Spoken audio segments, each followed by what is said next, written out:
오늘도 저를 찾아와 주신 여러분들 반갑습니다. 오늘의 이야기를 시작하겠습니다. 안녕하세요. 저는 60대 여성으로 파주에서 손녀와 함께 살고 있습니다. 이곳 파주는 손녀와 제가 살기에 아주 좋은 곳입니다. 맑은 공기와 자연을 즐기면서 도시의 편의도 누릴 수 있죠. 무엇보다도 지친 일상을 잊게 해주어 매일 여행을 다녀온 것 같은 기분을 느끼게 해주는 곳입니다. 이제 중학교에 들어가는 손녀의 교육 때문에 걱정이 되는데 서울로 이사를 가자고 제안했더니 손녀가 결코 싫다고 했어요. 요즘 손녀도 마음이 무거운 것 같습니다. 도시가 너무 답답하네요. 손녀와 함께 사는 제 이야기를 들었다면 이미 뭔가 사연이 있을 것이라고 예상하시는 분도 계실 텐데요. 맞습니다. 제 손녀와 저는 많은 상처를 받았고 이제는 파주에서 그 마음의 상처를 조금씩 회복하며 살아가고 있습니다. 이런 우리 이야기 한번 들어보시겠나요? 제 딸이 중학교 다닐 때 남편이 돌아가셔서 혼자가 되었어요. 남편은 우편 배달부로 일하다 더위 속에서 쓰러지셨어요. 평소 혈압이 높았지만 자식을 위해 고생하다가 그랬답니다. 갑자기 떠난 남편에 대한 고마움과 미안함을 느끼며 딸과 함께 앞으로 살아갈 걱정 때문에 잠시 마음이 무거웠어요. 그러나 살아온 사람은 어떻게든 살아가는 법을 찾아낸다는 말이 정말 사실인 것 같아요. 그 이후로 제가 할 수 있는 대로 일을 하며 딸과 함께 어려운 삶을 이겨냈습니다. 천성이 착한 딸은 제게 믿음직한 지주가 되어 주었어요. 제가 많이 배우지 못했던 것이 아니었는데 딸이 원한다면 어떤 어려움이 있더라도 대학에 보내기로 결심했죠. 그러나 딸이 고등학교를 졸업하고 선택한 곳은 대학이 아닌 간호학원이었습니다. 그리고 저를 위로하며 미안해하던 딸은 오히려 말했어요. 엄마, 나는 영원히 대학에 가지 않을 거야. 아니에요. 돈을 벌고 야간 대학에 다니는 이유가 뭔지 아세요?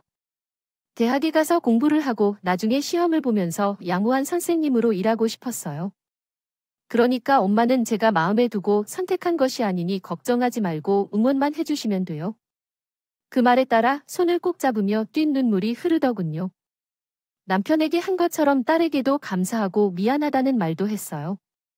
딸은 1년 뒤 간호조무사 자격증을 따고 나서 즉시 취직을 했거든요. 상당히 큰 종합병원에서 일하게 되었어요. 딸이 안정적인 직장을 찾자 마음이 한결 편해진 것을 느꼈어요. 그렇다고 제가 놀고 먹는 것만이 딸에게 의지하는 것이 아니었지만요. 딸은 제 앞을 씌우고 저는 제 자리에서 이삿짐 센터에 취직해서 계속 일을 했습니다. 가끔 휴가가 겹치면 딸과 함께 쇼핑도 하고 맛집도 가며 즐겁게 살았어요. 가끔 남편의 자리가 허전하긴 했지만 딸에게 의지하며 살아가는 삶도 행복했습니다. 그러나 오붓하게 살던 제게와 딸에게도 이별의 시간이 찾아왔어요. 바로 딸이 결혼할 상대가 생겼기 때문입니다. 딸이 취직한 지 얼마 되지 않아 결혼을 하겠다며 남자를 데려왔어요. 그 남자는 딸과 함께 같은 병원의 원무과에 다니는 사람이었습니다. 이제 저는 딸보다 22살 많은 7살 나이 차이가 있었죠.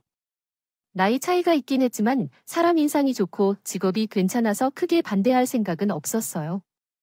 다만 양호 선생님이 되고 싶다던 딸의 꿈을 접고 결혼으로 발목을 잡히는 것 같아 그게 안타까웠네요. 이런 제 마음을 눈치챘는지 딸이 살포시 말하지 않으며 말했어요. 엄마 미안해.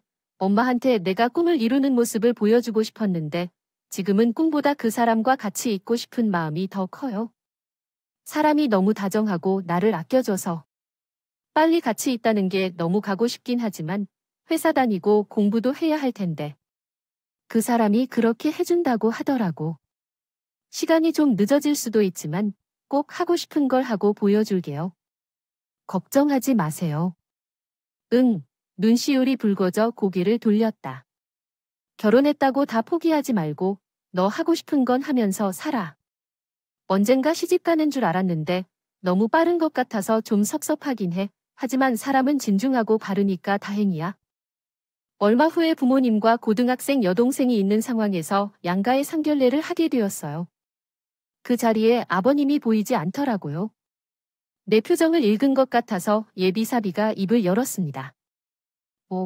효경이가 말씀 안 드렸나 봐요. 우리 아버지는 지금 병원에 계세요. 병원? 어디가 안 좋으신가요? 몇 년 전에 갑자기 풍을 맞으셨는데 지금 요양병원에 계세요. 아유, 그런 일이 있었군요. 걱정이 많았겠네. 그래도 상태가 양호하셔서 거동이 불편하시지만 위독하신 것은 아니라서 괜찮아요. 그래요, 저기요. 계속 거기서 계실 예정이세요? 저는 조심스럽게 물어보았고 제 질문에 대한 의도를 눈치챘는지 안 사람이 대답했어요. 그럼요. 저도 힘들고 아이들도 맞벌이 하느라 힘들죠. 그렇다고 고등학생한테 간병하라고 할 수도 없고요. 시아버지가 아프신 게 마음에 걸린다면서도 계속 요양병원에 모신다고 하니 크게 걱정할 일은 없을 거라고 생각했습니다. 그것보다 더 걱정되는 게 어린 딸의 시집살이였거든요. 저는 물론 분과하기를 희망했지만 두 사람이 들어가 살기로 결정했다는 말에 고개를 끄덕일 수밖에 없었어요. 한 방을 얻어줄 수도 없었지만 어쨌든 저희 딸은 어릴 적에 결혼을 했어요. 신부로 사돈 집에 들어가 신혼을 즐겼죠. 딸을 보낸 후 혼자 남은 첫날에는 눈물이 절로 나와 밥도 삼키기 어려웠어요. 그래도 시간이 흘러가면서 다시 적응할 수 있었죠. 가끔 가다가 딸이 그리워지면 어릴 적의 사진을 꺼내보기도 하고 그녀가 썼던 물건을 만지며 위로를 받기도 했어요. 그렇게 딸이 결혼한 지 2달이 훌쩍 지난 어느 날 연락이 뜸한 딸이 궁금해서 저가 먼저 전화를 걸어봤어요. 효경아. 요즘 잘 지내는 것 같은데 왜 그렇게 연락이 없어? 어디 아픈 것은 아니지 아픈 것은 아닌데 요즘 좀 정신이 없어서요. 사실 아버지를 집으로 모셨거든요. 아버지가 아닌 시아버지는 끊임없이 요양병원에 계신다고 했잖아. 왜 갑자기 원래는 같았는데 그곳 시설이 너무 열악한 것 같아 먹는 것도 부실해서 건강이 더 나빠졌대요. 그러자 어머니께서 마음이 너무 아프다 하셨어요. 가족들이 상의해서 집으로 데려오기로 했어요. 집에 데려오면 너희 시어머니가 고생을 하실 텐데 너는 일을 해서 바쁠 텐데. 엄마, 사실 저는 회사를 그만뒀어요. 고졸이고 아직 신입이라 월급도 적고 일도 힘들어요. 그쪽에서는 그냥 아버지를 돌보면서 집에서 편하게 지내라고 하더라고요. 뭐, 아무래도 풍부한 사람을 돌보면서 어떻게 편하게 지내는지도 모르고 그것도 아이도 아니고 아버지를 너희 혼자 돌아봐야 하는데 시어머니는 어떻게 하시고 어머니는 젊어서 고생을 많이 하셨기 때문에 관절이 안 좋으십니다. 환자 돌봄도 힘드셔서 저는 이해가 안 돼요. 꽃다운 나이에 시집살이하며 살아가는 것도 안쓰러운데 병든 아버지를 돌봐야 한다니요. 절대로 집에서 모셔 둘 일은 없다고 하던데요. 결혼한 지 얼마나 됐는데요. 젊은 사람을 앉혀놓고 그런 작업을 시키다니 너무 마음이 상하더라고요. 마음속으로는 당장 그만두고 집에 가서 엄마랑 살자고 생각했지만 말은 그 반대로 나왔어요. 그렇죠. 상황이 그렇게 된다면 어쩔 수 없죠.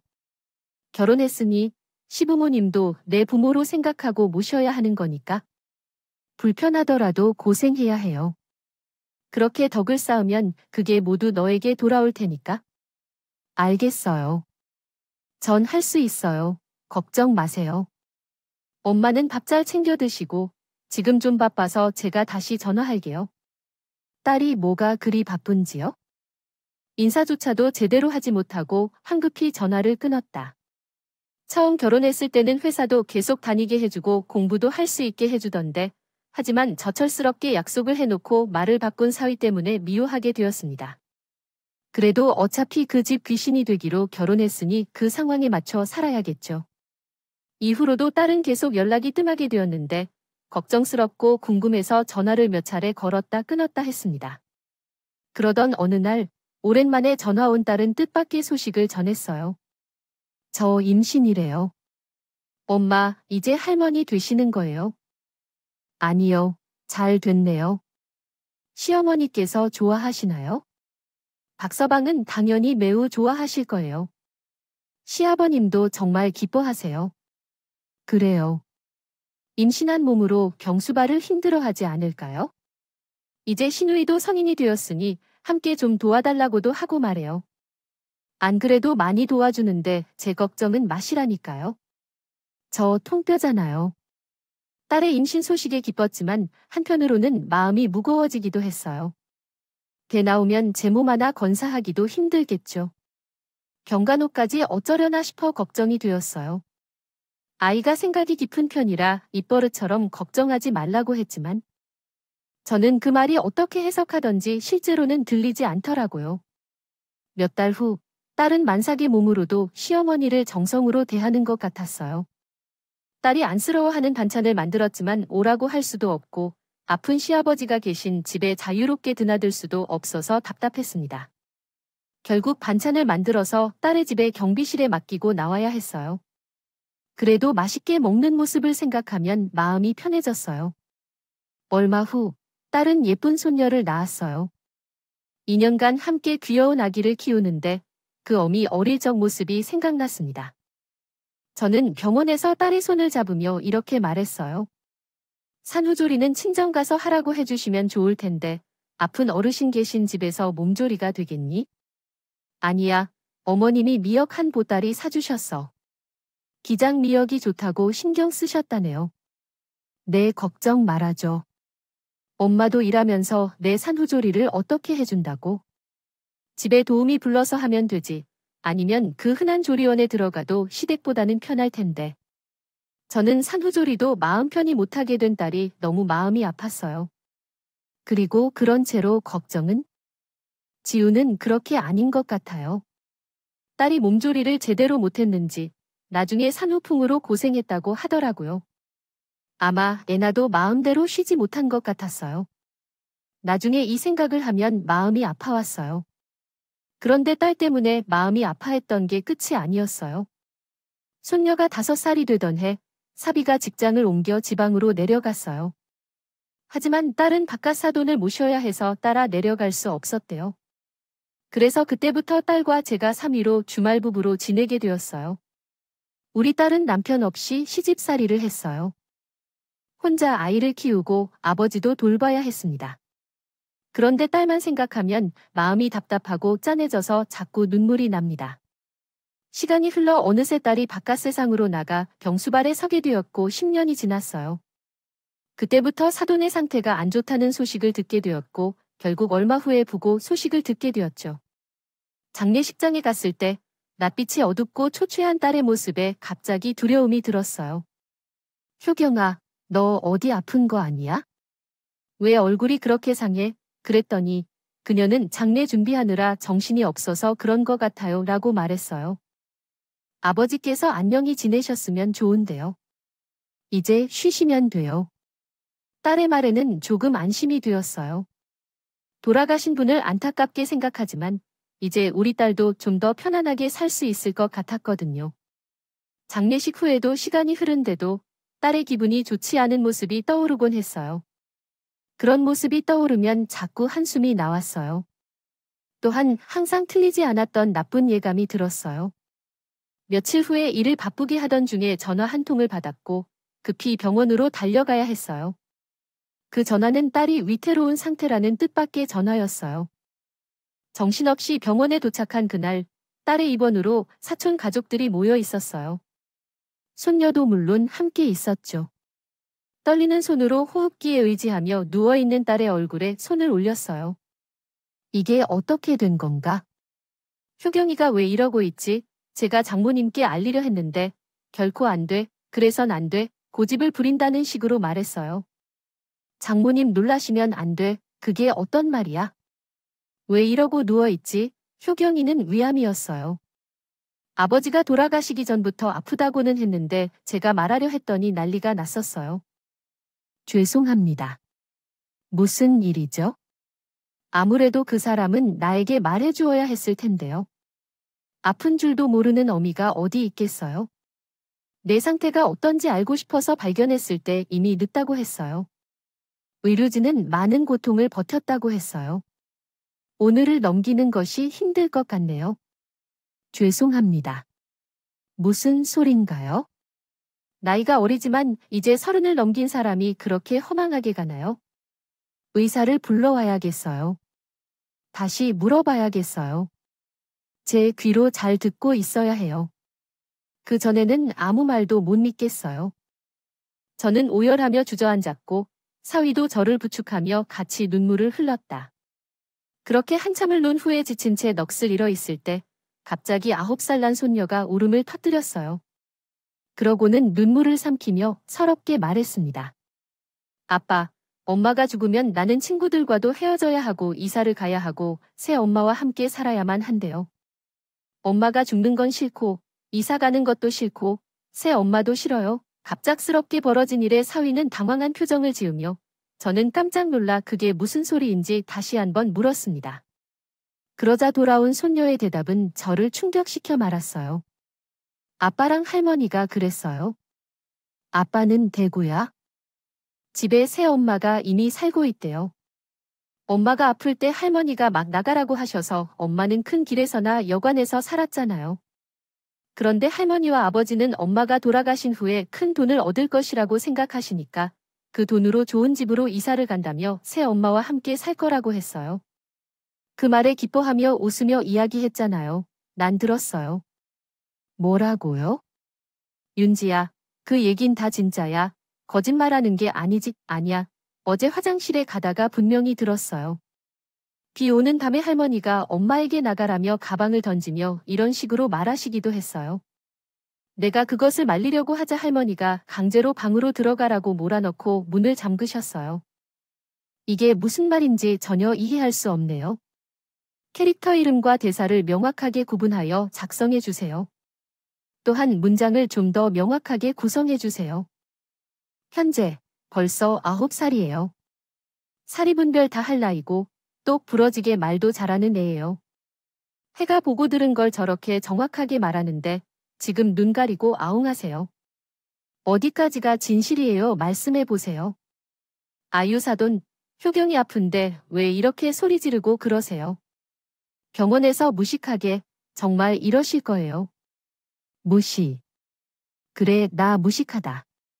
새파랗게 젊은 내 새끼가 하루아침에 죽는다는데 내가 어떻게 고상할 수가 있겠어. 당신이 정말 아프네. 한밤중에 내 쫓아낸 거 맞아. 남편이 말을 듣느라 몸이 망가지는 불쌍한 사람을 어쩌다 상처 주는 것일까요? 정말 뭘 잘못한 사람에게 그러는지요? 그리고 새엄마에게 대해 말하니 무슨 소리냐고요? 입을 다물고 있는 것보다 어디 한마디 해보는 것이 좋을 거라고 말이에요. 그렇게 궁금하다면 다 말해줄게요. 저희 호준이는 지내고 있는 사람이 따로 있는데요. 벌써 3년이 넘었고 대구 근처에서는 부부처럼 지낼 만큼 사이가 좋아요. 뭐라고요? 그걸 지금 말이라고 하는 거야? 어차피 효경이는 떠날 사람이고 산 사람은 어떻게든 살아야 하지 않겠어요. 근데 남편이 한눈 좀 팔았다고 다 죽어가던 내가 얼마나 핏들 세우고 덤벼드는지 제 남편을 한 대 치겠더라니까. 그래서 서로 떨어져서 이성적으로 생각 좀 정리하라고 내가 내보냈어요. 그리고 말은 바로 해야지 가방은 던진 게 아니라 빈 몸으로 나가는 게 걱정돼서 내가 일부러 신경 써서 짐 챙겨보낸 거예요. 난 다른 데는 신경 쓴 거라고요. 터진 일이라고 지금 그걸 잘했다고 떠들어대는 거예요. 당신이 하는 일은 사기라 사람 살리는 척 하면서도 진짜로 사람을 죽이고 있잖아. 너는 그녀를 도와야 해. 이렇게 그냥 놔둔다면 이건 안 돼? 이건 결코 용납할 수 없어. 나는 분노에 발을 구르다 못해 사위의 목을 잡고 흔들었습니다. 그런데 그동안 입 다물고 있던 사위가 깜짝 놀라 뒷걸음치더군요. 그때 모습을 지켜보던 사전처녀가 갑자기 달려와 제 판을 잡아떼며 소리쳤어요. 아니요, 그만하세요. 노인분들의 힘은 장사이고 언니는 우리 집에 간병을 위해 왔던 분입니다. 만약 그렇지 않았다면 오빠처럼 건강한 분이 언니와 결혼한 이유를 설명해야 할 것입니다. 우리는 아빠의 간병비를 지불하지 않아도 되어서 좋고 언니는 오빠와 결혼하여 행복해하고 있으니 다 좋다고 할 수 있겠죠. 고등학생이었던 사돈처녀가 어느새 성인이 되었네요. 그분이 제 앞에서 눈을 똑바로 뜨고 바락바락 소리를 내며 있었어요. 처음부터 간병을 위해 들어와서 그런 소리냐고요? 우리 딸을 부양하려고 일부러 결혼했다는 거죠 말이에요. 당연하게도 오빠가 병원에 자신이 좋아하는 한 명의 어리석은 아이가 있는 듯 했어요. 조무사로 일하면 간호도 잘 할 것 같고 시키는 대로 다 할 것 같다고 아빠가 말했어요. 간병이 딱이라고도 합니다. 하지만 정작 아빠를 간병하며 잘했다는 말을 듣게 되면서 10년 동안 간병비를 굽고 밥도 잘 먹으며 살았다는 건데요. 그런데 재주가 간병만 된다는 건지 그 긴 시간 동안 자기 남편을 잡지 못했다는 이야기를 듣게 되면서 눈치가 없는지 여자가 남편이 살림을 차려도 그것을 몰라야 하는 법이란 이야기까지 했어요. 사돈 처녀의 입에서 터져나오는 끔찍한 진실을 듣고 있으면서 정신을 붙잡기 위해 애썼습니다. 손을 부들부들 떨며 어떻게 주먹을 꼭 쥐었는지. 손바닥에 피가 묻어 젖었어요. 손녀는 그때 제 엄마 곁에서 저희의 이런 모습을 모두 지켜보고 있었죠. 저는 분노가 너무 심해 호흡이 힘들 정도였어요. 그래서 딸의 침대에 기대어 서서 하염없이 눈물만 흘렸습니다. 마음 같아서는 그 짐승만도 못한 인간들을 담을 수 있는 지옥에 지식이고 싶었지만 분노가 풀리지 않을 것 같았어요. 하지만 현실은 온몸의 기운이 다 빠져나간 듯하여 중심을 잡고 서는 것조차 어려웠습니다. 제가 이런 고통을 겪고 있는 동안 우리 딸도 여전히 생사가 오가고 있는 것 같았습니다. 갑자기 딸의 호흡이 불안정해졌을 때 의료진이 달려왔고 저는 죽은 남편의 이름을 부르며 아이를 보호해달라고 애원했습니다. 하지만 제 기도가 하늘에 닿지 못했는지 결국 딸은 허망하게 사망 선고를 받게 되었습니다. 하늘이 무너지는 기분이었고 남편을 먼저 보낼 때와는 비교할 수 없는 괴로움이었습니다. 가슴이 뜯겨나가는 듯한 고통이었고 딸은 그렇게 짧은 생을 마치고 양호 선생님이 되는 꿈도 이루지 못한 채 제 곁을 떠나버렸습니다. 저는 피눈물을 흘리며 장례를 치렀지만 차마 딸의 마지막 길에 제 비통함을 드러낼 수 없었습니다. 사돈과 사위에 대한 분노를 참아내야 했어요. 어떻게 해야 할지 모란 3일이 지난 후에 저는 거절만 남은 채 집으로 돌아왔습니다. 남겨진 고통이 너무 커서 끌어넘치는 분노가 감당되지 않아 결국 저는 못난 결심을 하고 말았어요. 그대로 딸을 따라가고 싶다는 생각뿐이죠. 정말 혼자서는 여생을 살아낼 자신이 없었어요. 그런데 집에 도착하자 등기 우편물을 찾아가라는 우편물에 메모가 있었어요. 별 생각 없이 종이를 버리고 집으로 들어가는데 뭔가 이상하게 찝찝한 기분이 들어요.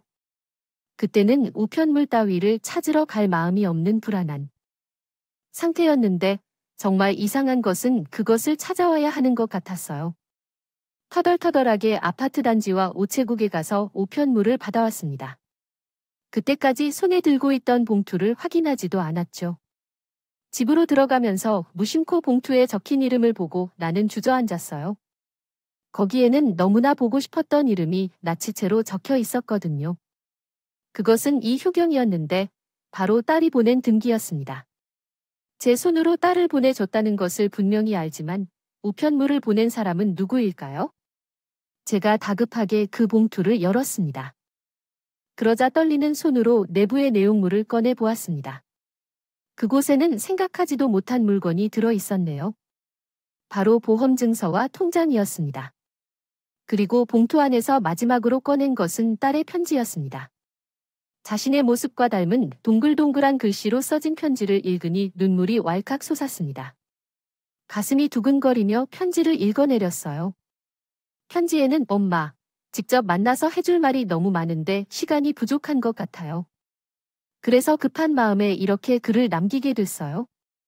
초등학교 5학년 때 엄마 생신에 쓴 이렇게 적혀 있었습니다. 편지 이후로 처음이네요. 죄송합니다. 뭐가 그리 바빠서 엄마한테 편지 한 장을 못 썼을까 하는 걸까요? 저는 성격이 급해서 항상 모든 것을 급하게 처리했던 것 같습니다. 여유가 없었어요. 결국 이런 식으로 엄마보다 먼저 급하게 가게 되었습니다. 너무 죄송합니다. 어디서부터 어떻게 말을 꺼내야 할지 잘 모르겠지만 그 사람을 만나 결혼한 이야기부터 시작해볼까요? 그 사람은 딸의 편지에는 사위를 만나 결혼하게 된 사연부터 그동안 시댁 사람들에게 간병인 취급받으며 억울한 이야기까지 모두 적혀 있었어요. 그리고 사위가 딸을 속이고 있다고요? 딴 살림을 차린 사실을 알았을 때에는 비참함이 고스란히 드러났습니다. 처음에는 모두 알고 있던 내용들이었지만 편지가 중반을 넘어가며 다시 한번 원통함에 눈물을 흘렸습니다. 그 이야기는 딸아이가 아픔을 안고 쫓겨나 여간에 머무르면서 벌어진 일들을 담고 있었습니다. 딸은 사위의 외도를 알아내고 말다툼을 벌이다가 10여 년 동안 간병인으로만 이용당했다는 사실을 깨달았습니다. 이 모든 일은 사위와 안사돈이 작업한 계획의 산출물이었지만 충격을 받은 딸은 건강에 이상을 호소했습니다. 느끼길 눈치챈 사위가 애를 협박하여 사망보험을 들게 했다는 거죠. 물론 이익을 손에 넣으려는 셈이겠지요. 시간은 한참 흘러가고 결국 우리 딸이 암 진단을 받게 되자 안사돈과 함께 딸을 내쳤습니다. 이것들을 어떻게 사람으로 부를 수 있을까요? 또 다시 분노의 열을 내야 했네요. 하지만 딸의 사연은 거기서 끝나지 않았습니다. 오히려 본격적인 이야기는 그때부터 시작이었다고 할 수 있겠네요. 아무도 예상하지 못한 반전이 숨어 있었답니다. 중풍에 걸린 시아버지가 자신의 유일한 재산인 집을 우리 딸에게 가져다 준다면 고민거리가 더 생기겠군요. 증여해줬다는 사실이었죠. 나를 비롯한 사돈의 온 가족들이 함께 살던 집이 그것이었습니다. 박가시도는 10년 동안 자신의 병수발을 아끼던 저희 딸에게 상을 주고 싶었던 모양입니다. 그래서 가족들 아무도 모르게 딸에게 집을 증여하고 비밀로 하기로 했다고 합니다. 그 후 박가씨는 세상을 떠나셨고 자신들이 살던 집이 딸에게 넘어갔다는 사실을 모르는 사위와 안사씨가 딸을 내쫓았던 것이었습니다. 사위의 배신을 알고 상처받은 그녀는 또 돈벌이로만 이용하려는 그들의 모습에 분노하며 복수를 결심했다고 합니다. 그 위기를 맞은 딸은 증손녀에게 안사씨가 자신의 아들을 보러 대구에 간 사실을 듣고 그 사이에 부동산을 금매로 팔아줄 것을 부탁했다고 합니다. 가격을 내려 내놓은 덕의 거래는 금방 성사됐고 미리 만들어 놓은 제 이름의 통장으로 계약금과 잔금이 들어오도록 손을 써놓았던 것이죠. 딸은 그것으로 끝나지 않았어요. 보험 설계사를 통해 사위 이름으로 돼 있던 사망보험의 수익자도 저로 변경해 놓았다고 하더군요. 딸이 죽기 전 병실에서 생난리가 났을 때 손녀가 말하던 큰돈이 바로 이 보험금을 두고 한 말이었죠. 그때는 그게 무슨 말인가 했었지만 이 인간들이 설마 이런 짓까지 했을 리라고는 상상도 하지 못했네요. 딸은 아마 자신의 삶이 길게 남지 않았음을 느끼고 있었던 것 같아요. 그래서 이 모든 사실을 털어놓은 편지를 가장 친한 친구에게 맡기기로 했어요. 자신이 돌아가면 그 편지를 꼭 보내달라고 부탁했다고 해요. 편지의 끝에는 제게 대한 2가지 부탁이 적혀 있었어요. 하나는 손녀가 제발 그 사람들의 손에 맡겨지 않도록 해주실 것을 부탁했습니다. 그들에게 잘하지 않길 바라는 존재가 제 딸이라면 시작부터 끝까지 생각할 수 없을 것 같아요. 그리고 나머지 하나의 부탁은 딸이 남은 삶을 행복하게 살아주길 바란다고 써 있었어요. 딸이 제가 어리석은 결정을 내린다는 걸 걱정하는지 어쩌면 그렇다는 생각에 마음이 미리 걱정이 된 것 같아요. 저는 정말 딸의 편지를 받기 전까지는 그런 생각을 했습니다. 그러나 딸의 마지막 부탁을 알게 된 순간 반드시 살아야겠다고 다짐하게 되었습니다. 제가 살아야 딸이 남긴 예쁜 손녀를 그 악의 소굴에서 자라게 하지 않을 것이며 또 딸의 간절한 마지막 부탁을 들어줄 수 있을 것입니다. 딸은 그렇게 제게 마지막 편지로 인사를 전하고 처음 그 애를 보냈을 때처럼 한 번 더 오해하지 말라고 말했습니다. 그리고 편지와 함께 동봉된 통장을 열어보니 깜짝 놀라게 되었습니다. 거기에는 박가사돈이 증여해준 집을 팔았다는 내용이 있었습니다. 돈이 고스란히 들어 있었어요. 저는 그 통장과 보험 증서를 보고 한 가지를 결심했습니다. 딸이 애써 남겨주니 재산을 꼭 지켜 손녀를 잘 키우는데 쓰겠다고요. 그것만이 그 인간 말종들에게 확실하게 복수하는 방법이라고 생각했네요. 그런데 딸의 편지를 받고 며칠 후 사위가 저희 집으로 찾아왔어요. 아무리 배를 눌러도 소용이 없자 사위는 현관문을 발로 차며 소리를 지르기 시작했죠. 안에 있는 거 다 알아요. 어서 안 나와. 어디 그런 도둑년을 시집보내서는 둘이 한 통석이 돼서 우리 아버지 유일한 재산을 꿀꺽하려고 내가 가만히 알았을 거라 생각해 빨리 나오세요. 그 순간이었어요. 둔탁한 소음이 들리고 사비가 어딘가로 끌려가는 소리가 들렸어요. 그건 제가 미리 부른 사설 경호원들이었어요. 저는 딸의 편지를 받고 사위가 분명히 찾아와서 문제를 일으킬 것을 예측했어요. 그래서 혼자 이기는 능력이 없어서 집 앞에 사설 경호원들을 미리 배치했던 겁니다. 사위는 계속해서 찾아와서 소란을 일으켰어요. 하지만 그때마다 경호원들에게 붙들려 끌려갔어요. 한 달 가까이 소란을 피우던 사위는 결국 효과가 없다는 것을 깨달아 더는 찾아오지 않았어요. 손녀딸과의 통화를 통해 그들의 소식을 듣게 되었어요. 딸이 팔아버린 집에 새 주인들이 이사를 해왔고 오갈 곳이 없어진 사돈네는 사위와 함께 내연녀의 집을 방문했답니다. 그런데 딸의 보험금을 받고 호강할 줄 알았던 내연녀가 보험금은커녕 살 집도 없이 알거지가 된 사비를 보고 기겁하며 내쳤다고 하더군요. 그 이후에는 딸의 부탁대로 손녀를 데려왔고 우리 딸이 남겨준 예금과 보험금으로 파주에 작은 건물을 하나 마련했습니다. 그래서 현재는 그 건물에서 발생하는 월세로 손녀를 나름 키우고 있어요. 처음에 저는 손녀딸이 엄마를 잃은 충격에 더해 자신의 친가 사람들의 흉악한 모습까지 보았던 것이 마음에 걸렸어요. 그래서 주위에 물어아동 심리치료센터에 다녔습니다. 이 덕분일까요?